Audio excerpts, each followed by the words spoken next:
हरे कृष्ण सभी वैष्णव के चरणों में नमस्कार। ओम अज्ञानतिमिरान्धस्य ज्ञानाञ्जनशलाकया चक्षुरुन्मीलितं येन तस्मै श्रीगुरुवे नमः। श्रीचैतन्यमनोभीष्टं स्थापितं येन भूतले स्वयं रूपः कदा मह्यं ददाति स्वपदान्तिकं। वाञ्छाकल्पतरुभ्यश्च कृपा सिन्धुभ्य एव च पतितानां पावनेभ्यो वैष्णवेभ्यो नमो नमः। श्रीकृष्ण चैतन्य प्रभु नित्यानंद श्री अद्वैत गदाधर श्रीवासादि गौर भक्तवृंद। हरे कृष्णा कृष्ण कृष्णा हरे हरे, हरे राम राम राम हरे हरे। सभी वैष्णव का स्वागत है आज की वाल्मीकि रामायण कथा में।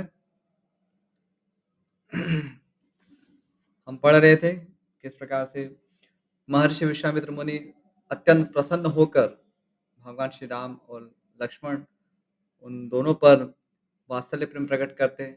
विशेष रूप से भगवान श्री राम के आज्ञा पालन से वे बहुत प्रसन्न होते हैं, क्योंकि उन्होंने टाट का वध, जो कि बहुत ही एक दुष्कर कर्म था, और उस पर भी एक स्त्री वध करना और दुष्कर था।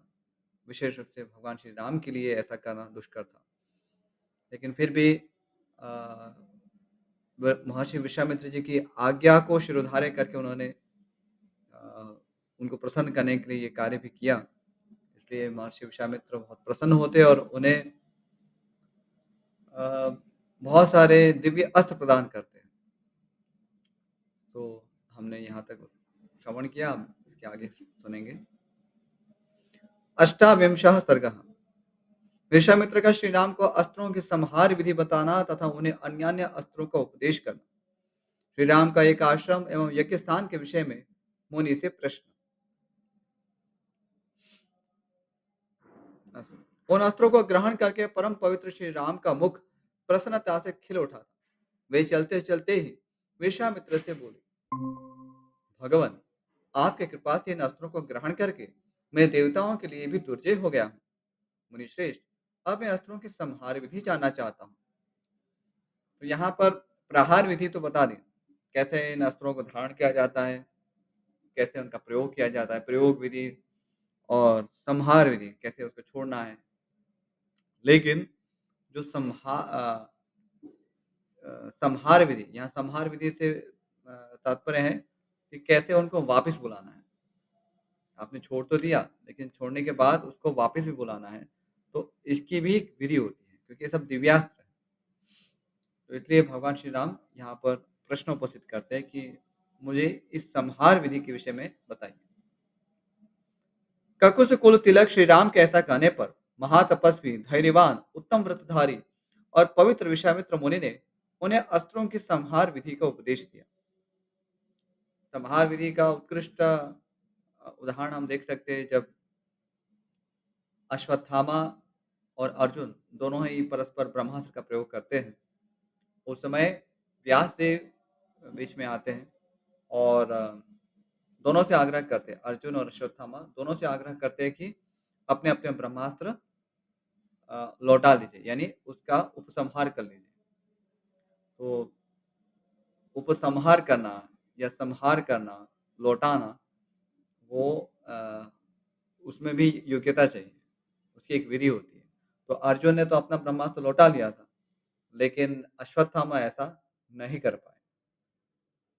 तो इससे व्यासदेव बहुत ही असंतुष्ट भी हुए थे कि आप क्यों, चलाने के पहले सोचना चाहिए था। आप प्रयोग विधि पता है, लेकिन संहार विधि कैसे ज्ञात नहीं आपको? तो ये तो बहुत ही अपरिपक्व कार्य हुआ।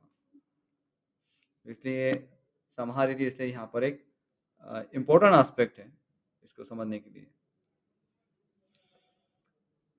ओके, तदनंतर वे बोले, रघुकुल नंदन राम, तुम्हारा कल्याण हो। तुम अस्त्र विद्या के सुयोग्य पात्र हो, अतः निम्नांकित अस्त्रों को भी ग्रहण करो। देखिए, तो महर्षि विश्वामित्र प्रसन्न होकर भगवान श्री राम को पहले उत्तमोत्तम दिव्यास्त्र तो प्रदान करते ही हैं, और भगवान श्री राम के उन्हें ऐसा पूछने पर कि मुझे इनकी संहार विधि बताइए, तो और प्रसन्न होते हैं और अधिक उन्हें दिव्यास्त्र प्रदान करते हैं।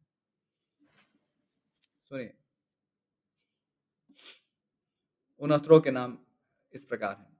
सत्यवान, सत्यकीर्ति, धृष्ट, रभस, प्रतिहारतर, प्रांगमुख, अवांगमुख, लक्ष्य, अलक्ष्य, दृढ़नाभ, सुनाभ, दशाक्ष, शतवक्र, दशशीर्ष, शतोदर, पद्मनाभ, महानाभ, दुंदुनाभ, स्वनाभ, ज्योतिष, शकुन, नैरास्य, विमल, दैत्यनाशक, यौगंधर और मिनिद्र, शुचिबाहु, महाबाहु, निष्कली, विरुच, सार्चिमाली, धृतिर्माली, वृत्तिमान, रुचिर, पित्र्य, सौमनस, विधूत, मकर, परवीर, रति, धन, धान्य, कामरूप, कामरुचि, मोह, आवरण, जृंभक, सर्पनाथ, पंथान और वरुण, ये सभी प्रजापति कृशाश्व के पुत्र हैं। ये इच्छानुसार रूप धारण करने वाले तथा परम तेजस्वी हैं। तुम इन्हें ग्रहण करो। ये भगवान श्री राम के गुणों से और उनकी सेवा से अत्यंत प्रसन्न होते हैं महर्षि विश्वामित्र। तो हमारे सामने ये सब दृष्टांति हैं कि कैसे गुरुजनों के प्रसन्न होने से उनकी कृपा प्राप्त होती है। आगे, तब बहुत अच्छा कहकर श्री रामचंद्र जी ने प्रसन्न मन से उन अस्त्रों को ग्रहण किया। उन मूर्तिमान अस्त्रों के शरीर दिव्य तेज से उद्भासित हो रहे थे। वे अस्त्र जगत को सुख देने वाले थे। उनमें से कितने ही अंगारों के समान तेजस्वी थे, कितने ही धूम के समान काले प्रतीत होते थे, तथा कुछ अस्त्र सूर्य और चंद्रमा के समान प्रकाशमान थे। वे सब के सब हाथ जोड़कर श्री राम के समक्ष खड़े हुए। उन्होंने अंजलि बांधे मधुर वाणी में श्री राम से इस प्रकार कहा, पुरुष सिंह, हम लोग आपके दास हैं, आज्ञा कीजिए, हम आपकी क्या सेवा करें। तब रघुकुल नंदन राम ने उनसे कहा, इस समय तो आप लोग अपने अभिष्ट स्थान को जाए, परंतु आवश्यकता के समय मेरे मन में स्थित होकर सदा मेरी सहायता करते रहे। तो उस समय तो कोई प्रयोजन नहीं था, लेकिन चूंकि उनका आह्वान हुआ था इसलिए वे आए और उन्होंने पूछा। आगे, तत्पश्चात वे श्री राम की परिक्रमा करके उनसे विदा ले उनकी आज्ञा के अनुसार कार्य करने की प्रतिज्ञा करके जैसे आए थे वैसे चले गए। इस प्रकार उन अस्त्रों का ज्ञान प्राप्त करके श्री रघुनाथ जी ने चलते चलते ही महामुनि विश्वामित्र से मधुर वाणी में पूछा, भगवान, सामने वाले पर्वत के पास ही जो यह मेघों की घटा के समान सघन वृक्षों से भरा स्थान दिखाई देता है, क्या है? उसके विषय में जानने के लिए मेरे मन में बड़ी उत्कंठा हो रही है। यह दर्शनीय स्थान मृगों के झुंड से भरा हुआ होने के कारण अत्यंत मनोहर प्रतीत होता है। नाना प्रकार के पक्षी अपने मधुर शब्दावली से इस स्थान की शोभा बढ़ाते हैं। मुनिश्रेष्ठ, इस प्रदेश की सुखमय स्थिति से यह जान पड़ता है कि अब हम लोग उस रोमांचकारी दुर्गम ताटका वन से बाहर निकल आए हैं। ये एक बड़ा कॉन्ट्रास्ट दिख रहा था कि पहले जो इतना डरावना वन था ताटका के कारण, और अभी बहुत ही सुंदर वन दिख रहा है। एक भगवान श्री राम हनुमान से बता रहे कि ऐसा प्रतीत हो रहा है कि हम ताटका वन के सीमा से बाहर आ चुके हैं। आगे, भगवान मुझे सब कुछ बताइए, यह किसका आश्रम है? भगवान, महामुनि, जहाँ आपकी यज्ञ क्रिया हो रही है, जहाँ वे पापी, दुराचारी, ब्रह्म हत्यारे, दुरात्मा राक्षस आपके यज्ञ में विघ्न डालने के लिए आया करते हैं, और जहाँ मुझे यज्ञ की रक्षा तथा राक्षसों के वध का कार्य करना है, उस आपके आश्रम का कौन सा देश है? ब्रह्मन, मुनिश्रेष्ठ प्रभु, यह सब मैं सुनना चाहता हूँ। तो भगवान श्री राम जी देखे पुनः एक आज्ञा पालक सेवक की भांति महर्षि विश्वामित्र से पूछ रहे कि कृपा करके आप मुझे उस स्थान के विषय में और अधिक जानकारी दीजिए जहाँ पर राक्षस आपको परेशान करते हैं। अभी आगे का सर्ग, एकोनत्रिंशः सर्गः, 29वां सर्ग। विश्वामित्र जी का श्री राम से सिद्धाश्रम का पूर्व वृत्तांत बताना और उन दोनों भाइयों के साथ अपने आश्रम पर पहुंचकर पूजित होना। अपरिमित प्रभावशाली भगवान श्री राम का वचन सुनकर महातेजस्वी विश्वामित्र ने उनके प्रश्न का उत्तर देना आरंभ किया। महाबाहु श्री राम, पूर्व काल में यह देव वंदित भगवान विष्णु ने बहुत वर्षों एवं 100 युगों तक तपस्या के लिए निवास किया था। बहुत अद्भुत बात है, 100 युगों तक यहाँ पर निवास किया था भगवान विष्णु ने। उन्होंने यहाँ बहुत बड़ी तपस्या की थी। यह स्थान महात्मा वामन का, यानी कि वामन अवतार धारण करने को उद्यत हुए श्री विष्णु का अवतार ग्रहण करने से पूर्व आश्रम था, यानी ये वामन देव का आश्रम था। तो जब उन्होंने वामन अवतार यानी कि जब तो वो प्रकट नहीं हुए थे वामन रूप में, उसके पूर्व भगवान विष्णु ने यहाँ तपस्या की थी। इसकी सिद्धाश्रम के नाम से प्रसिद्धि थी, क्योंकि यहाँ महातपस्वी विष्णु को सिद्धि प्राप्त हुई थी। जब वे तपस्या करते थे, उसी समय विरोचन कुमार राजा बलि ने इंद्र और मरुदगणों सहित समस्त देवताओं को पराजित करके उनका राज्य अपने अधिकार में कर लिया था। वे तीनों लोकों में विख्यात हो गए थे। उन महाबली महान असुराज ने एक यज्ञ का आयोजन किया। उधर बलि यज्ञ में लगे हुए थे, इधर अग्नि आदि देवता स्वयं इस आश्रम में पधार कर भगवान विष्णु से बोले, सर्वव्यापी परमेश्वर, विरोचन कुमार बलि एक उत्तम यज्ञ का अनुष्ठान कर रहे हैं। उनका वह यज्ञ संबंधी नियम पूर्ण होने से पहले ही हमें अपना कार्य सिद्ध कर लेना चाहिए। इस समय जो भी याचक इधर उधर से आकर उनके यहाँ याचना के लिए उपस्थित होते हैं, वे गो, भूमि और सुवर्ण आदि संपत्तियों में से जिस वस्तु को भी लेना चाहते हैं, उनको वे सारी वस्तुएं राजा बलि यथावत रूप से अर्पित करते हैं। अतः विष्णु, आप देवताओं के हित के लिए अपने योग माया का आश्रय ले वामन रूप धारण करके उस यज्ञ में जाइए और हमारा उत्तम कल्याण साधन कीजिए। श्री राम इसी समय अग्नि के समान तेजस्वी महर्षि कश्यप धर्मपत्नी अदिति के साथ अपने तेज से प्रकाशित होते हुए वहां आए। उनके वर्षों तक चालू रहने वाले महान व्रत को अदिति देवी के साथ ही समाप्त करके आए थे। उन्होंने वरदायक भगवान मधुसूदन की इस प्रकार स्तुति की। तो महर्षि कश्यप, भगवान, आप तपोमय हैं, तपस्या की राशि हैं, तब आपका आप ज्ञान स्वरूप है। मैं भली भांति तपस्या करके उसके प्रभाव से आप पुरुषोत्तम का दर्शन कर रहा हूँ। प्रभु, मैं सारे जगत को आपके शरीर में स्थित देखता हूँ। देश काल और वस्तु की सीमा से परे होने के कारण आपका इदमित्तम रूप से निर्देश नहीं किया जा सकता। मैं आपकी शरण में आया हूँ। कश्यप जी के सारे पाप धुल गए थे। भगवान श्री हरि ने अत्यंत प्रसन्न होकर उनसे कहा, महर्षि, तुम्हारा कल्याण हो। तुम अपनी इच्छा के अनुसार कोई वर मांगो, क्योंकि तुम मेरे विचार से वर पाने के योग्य हो। भगवान का यह वचन सुनकर मरीचि नंदन कश्यप ने कहा, उत्तम व्रत का पालन करने वाले वरदायक परमेश्वर, संपूर्ण देवताओं की, अदिति की तथा मेरी भी आपसे एक ही बात के लिए बारंबार याचना है। आप अत्यंत प्रसन्न होकर मुझे वह एक ही वर प्रदान करें। भगवान, निष्पाप नारायण देव, आप मेरे और अदिति के पुत्र हो जाएं।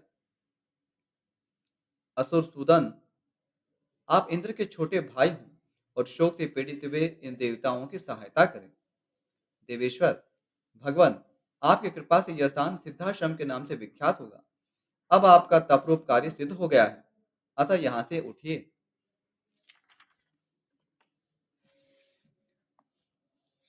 तदनंतर महातेजस्वी भगवान विष्णु अदिति देवी के गर्भ से प्रकट हुए और वामन रूप धारण करके विरोचन कुमार बलि के पास गए। तो ये बहुत ही अद्भुत प्रसंग यहाँ हो रहा है कि भगवान विष्णु वहाँ तप कर रहे थे उस सिद्धाश्रम में। वहाँ सभी देवता उनसे प्रार्थना करते हैं और उसके बाद में महर्षि कश्यप अपनी धर्मपत्नी अदिति के साथ वहाँ आते हैं और वे भी भगवान से प्रार्थना करते हैं और उसके उत्तर में भगवान विष्णु उन्हें वर लेने को कहते हैं और वर के रूप में वे भगवान विष्णु को, जो अभी वामन रूप में नहीं थे, उनको अपना पुत्र होने के लिए प्रार्थना करते हैं और भगवान विष्णु तुरंत ही इस इच्छा को पूर्ण करते हैं। तो यहाँ पर कोई गर्भाधान के द्वारा भगवान वामन का अवतरण नहीं होता है, तो स्वयं वे अदिति के घर में प्रकट होते हैं और अ, इसी जैसे प्रकट होते तुरंत ही उनका एक वामन रूप होता है। इससे ये स्पष्ट होता है कि क्योंकि तुरंत ही फिर वो बलि महाराज के यज्ञ में जाते हैं। तो ये बहुत ही अद्भुत लीला है वामन अवतार की। संभवतः हमने इस प्रकार से नहीं सुना होगा, लेकिन यहाँ महाभारत में इसका विस्तार से वर्णन प्राप्त हो रहा है। आगे, संपूर्ण लोकों के हित में तत्पर रहने वाले भगवान विष्णु बलि के अधिकार से त्रिलोकी का राज्य ले लेना चाहते थे। अतः उन्होंने 3 पग भूमि के लिए याचना करके उनसे भूमि दान ग्रहण किया और तीनों लोगों को आक्रांत करके उन्हें पुनः देवराज इंद्र को लौटा दिया। महातेजस्वी श्रीहरि ने अपनी शक्ति से बलि का निग्रह करके त्रिलोकी को पुनः इंद्र के अधीन कर दिया। उन्हें भगवान ने पूर्व काल में यहाँ निवास किया था, इसलिए यह आश्रम सब प्रकार के श्रम यानी कि दुख शोक का नाश करने वाला है। उन्हें भगवान वामन में भक्ति होने के कारण मैं भी इस स्थान को अपने उपयोग में लाता हूँ। इसी आश्रम पर मेरे यज्ञ में विघ्न डालने वाले राक्षस आते हैं। पुरुष सिंह, यही तुम्हें उन दुराचारियों का वध करना है। श्री राम, अब हम लोग उस परम उत्तम सिद्धाश्रम में पहुंच रहे हैं। तात वह आश्रम जैसे मेरा है, वैसे ही तुम्हारा भी है। ऐसा कहकर महामुनि ने बड़े प्रेम से श्री राम और लक्ष्मण के हाथ पकड़ लिए और उन दोनों के साथ आश्रम में प्रवेश किया। उस समय पुनर्वसु नामक दो नक्षत्रों के बीच में स्थित तुषार रहित चंद्रमा की भांति उनकी शोभा हुई। विश्वामित्र जी को आया देख सिद्धाश्रम में रहने वाले सभी तपस्वी उछलते कूदते हुए सहसा उनके पास आए और सबने मिलकर उन बुद्धिमान विश्वामित्र जी की यथोचित पूजा की। इसी प्रकार उन्होंने उन दोनों राजकुमारों का भी अतिथि सत्कार किया। 2 घड़ी तक विश्राम करने के बाद रघुकुल को आनंद देने वाले शत्रुदमन राजकुमार श्री राम और लक्ष्मण हाथ जोड़कर मुनिवर विश्वामित्र से बोले, मुनि श्रेष्ठ, आप आज ही यज्ञ की दीक्षा ग्रहण करें। आपका कल्याण हो। यह सिद्धाश्रम वास्तव में यथानाम तथा गुण सिद्ध हो और राक्षसों के वध के विषय में आपकी कही हुई बात सच्ची हो।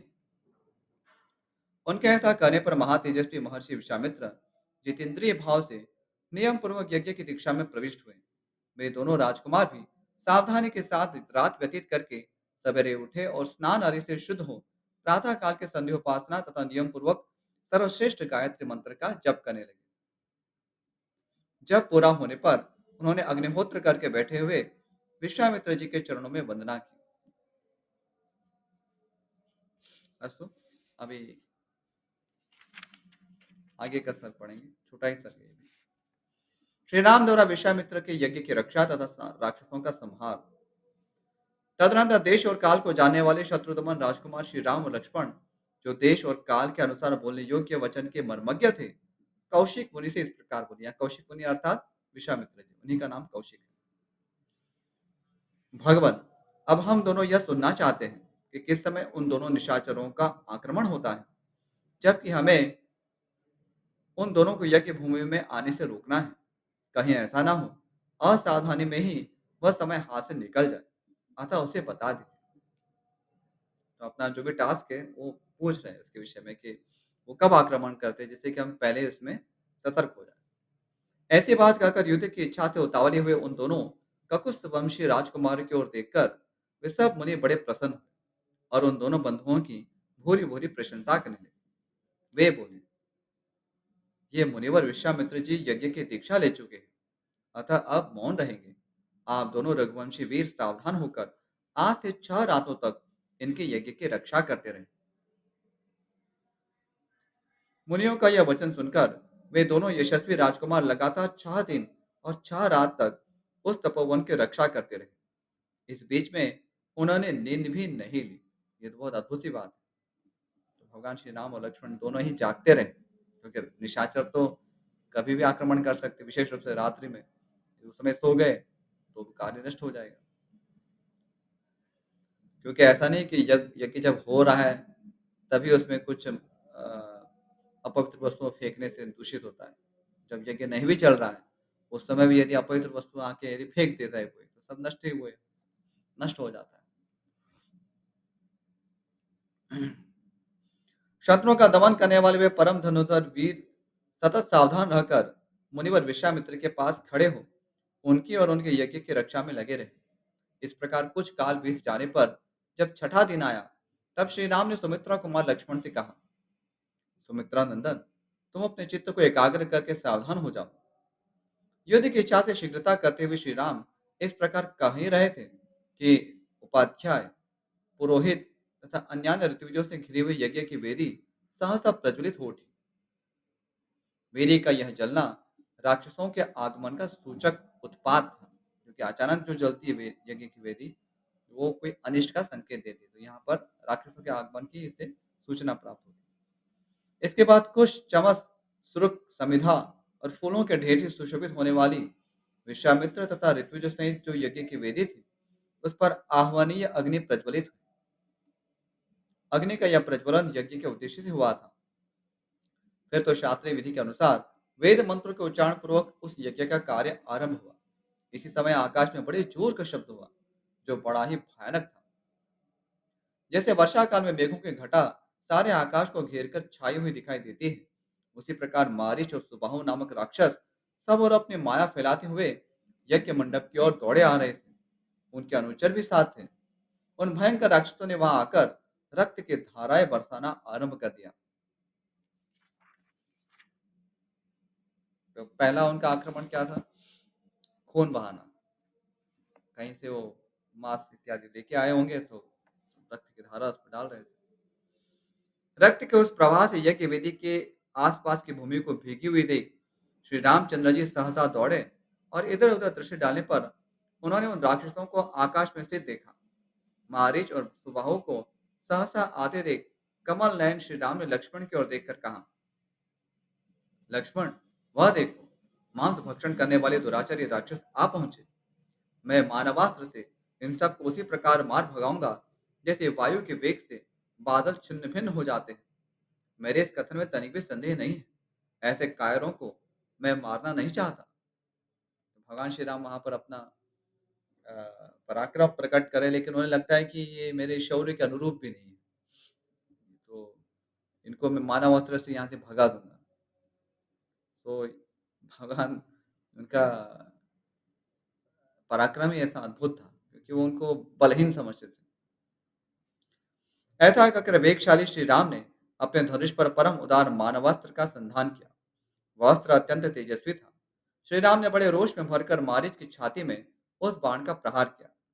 उस उत्तम मानवास्त्र का गहरा आघात लगने से मारीच पूरे 100 योजन की दूरी पर समुद्र के जल में जा गिरा।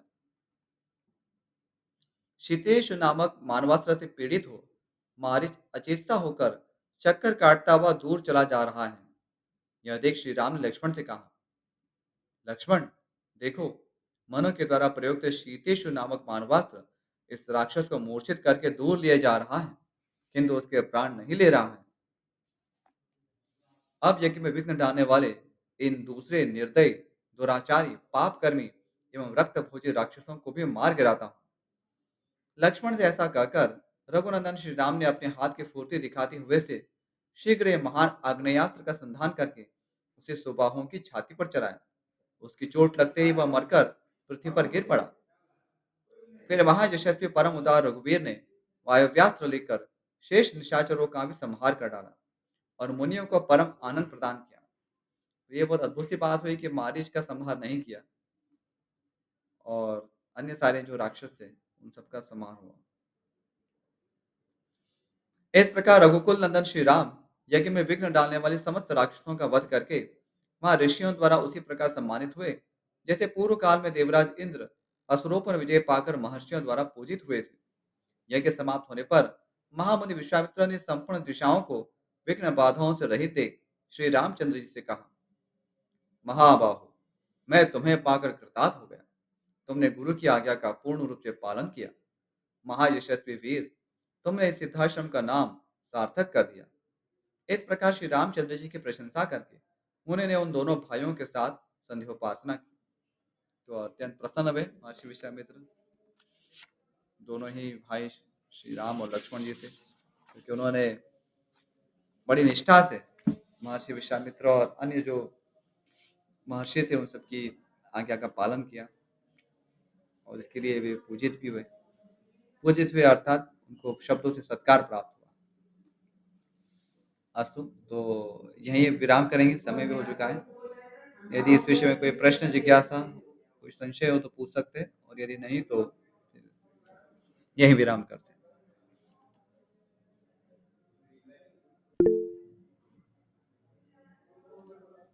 जी, विदग्ध प्रभु। गुरु जी, एक प्रश्न था। जैसे आपने बतलाया कि भगवान राम को जो गुरु हैं विश्वामित्र, उन्होंने उनको दिया, मतलब जो शस्त्र चलाने की विद्या और संहार करने की जो भी विद्या है, जी। तो क्या जो हमारी गुरुकुल पद्धति हुआ करती थी, तो उसमें जो क्षत्रियों को शिक्षा में जो ये एडवांस वेपन्स हैं, यही सब, क्या केवल ब्राह्मण लोग ही उनको प्रदान करते थे कि क्षत्रिय क्षत्रिय को भी प्रदान कर सकता था एक बार उसको सीखने के पश्चात?